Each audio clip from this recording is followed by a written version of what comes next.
কিন্তু দাদা জান কি জন্য যে আমার লেখাপড়া করাইলো না, আমার বহুত ইচ্ছা ছিল লেখাপড়া করার, কিন্তু আমার করায় নাই। চুপ করেন তো।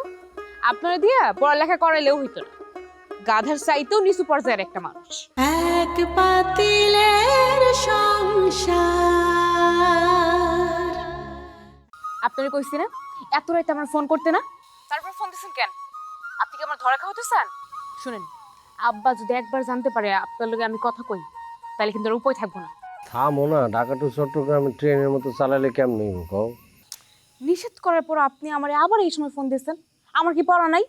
আরে বাবা, ফোন দিছে গেলে হলো না, তোমার আব্বারে ঠেকাও। তিনি তো আমাকে ফ্যামিলি নিয়ে বিভিন্ন জায়গায় বদনাম করে।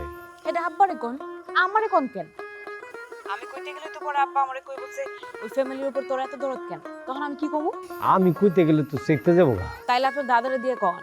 হ্যাঁ, তাই করা লাগবে। শুনেন, তার আগে খবর নেন আপনার বাড়ি এত খবর আমার আব্বাই কেমনে পায়? আমার আব্বারে নিশ্চয়ই আপনার বাড়ি থেকে কেউ না কেউ জানায়। হ্যাঁ, ভালো কথা কইছো তো। আগে এই খোঁজটাই তো করতে হইব। আর কখনো আমার এই টাইমে ফোন দিবেন না, রাত 11টার পরে ফোন দিবেন, তার আগে না, ঠিক আছে? আমার কিন্তু পড়ালেখা আছে। আর ওই সময় তো আমি বেকায়দায় থাকি, বদি আমার লগে ঘুমায় না, ঘুমের ভান করে পড়ে থাকে। আমি ফোনে যা যা কই এগুলি সব টুম্বাইরা শোনে। সকালবেলা বিভিন্ন কথা কইয়া তোমার আর আমার লগে মস্কারি করে, টিটকারি করে। সেই জন্য কইছিলাম একটা আলাদা ঘর নিয়ে থাকে। আপনাকে মনে হয় ঘরে অভাব পড়ছে। বিয়ার আগে তো দাদা জান আলাদা করে দিব না মনে হয়। বাড়ি দিয়ে মাইরে ফেলেন না কেন দাদা জান রে? বাড়িটার মধ্যে কি শুরু করছে? স্বৈর শাসন। মাইরা ফেলালে যদি জেল ফাঁসি না থাকতো, একটা বাড়িতে মাইরেই ফেলাই দিতাম। হইছে, রাখেন। আচ্ছা, আরেকটা কথা, তোমারে বলে জাহিদের লগে বিয়া দেওয়ার কথা ভাবতেছে তোমার বাবাই? ভাবতেই পারে। জাহিদ ভাই তো অ্যাগ্রো ভার্সিটির স্টুডেন্ট, আর আপনি পড়ালেখাই করেন। লেখাপড়া জানি না মানে কি কও? ক্লাস 1 থেকে 7 পর্যন্ত আমি ক্লাসে ফার্স্ট ছিলাম, কিন্তু দাদা জান কি জন্য যে আমার লেখাপড়া করাইলো না, আমার বহুত ইচ্ছা ছিল লেখাপড়া করার, কিন্তু আমার করায় নাই। চুপ করেন তো। আপনারা দিয়া পড়ালেখা করাইলেও হইতো না। গাধার চাইতেও নিচু পর্যায়ের একটা মানুষ। দিলা তো একদম এমন কথা কইলা তুমি, আমারে হতাশ করে দিলা, একদম হতাশ। আপনারা হতাশ করা লাগে নাকি? আপনি তো নিজেই একটা হতাশ হাবিব। আবার আমারে দোষ দিয়েছেন না? এই রাখলাম।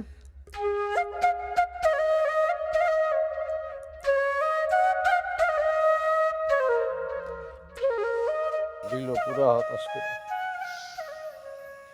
আশা ছিল,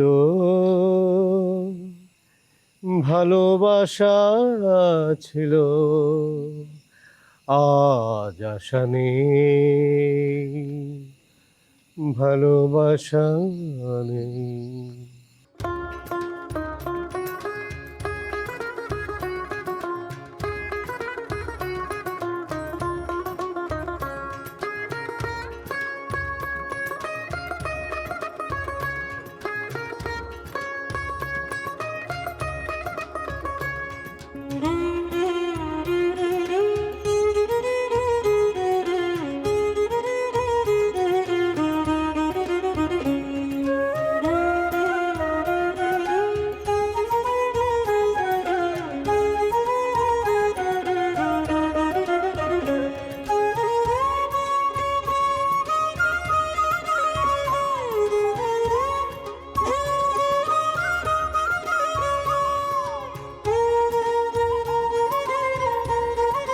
পুরা 10,000 টাকা মারছে, আর আমারে কয় টাকা মারি নাই।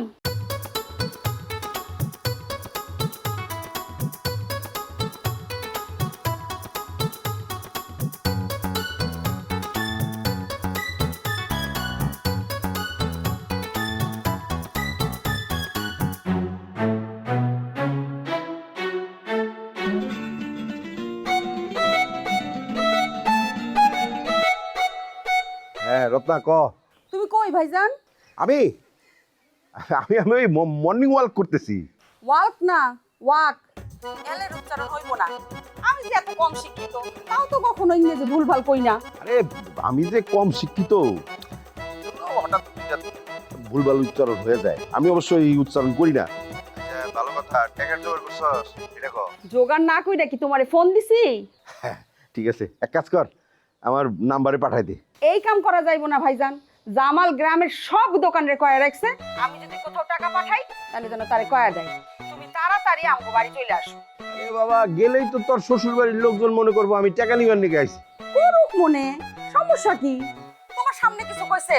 না না, সেটা অবশ্য কয় না, কিন্তু বুঝতে পারলে কিন্তু আমার একটু খারাপ লাগে।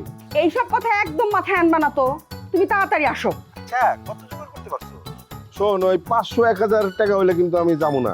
পুরা 10,000 জোগাড় করছি। বস কি এত? হ, গরিব ঘরে বিয়া দিছো নাকি? বড় ঘরে বিয়া দিছো। এখানে হাত ঝাললেই ঝপঝপায়া টাকা পড়ে।